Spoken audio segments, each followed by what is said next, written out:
قل إني أخاف إن عصيت ربي عذاب يوم عظيم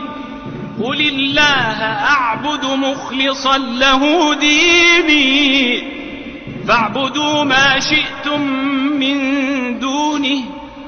قل إن الخاسرين الذين خسروا أنفسهم وأهليهم يوم القيامة ألا ذلك هو الخسران المبين لهم من فوقهم ظلل من النار ومن تحتهم ظلل ذلك يخوف الله به عباده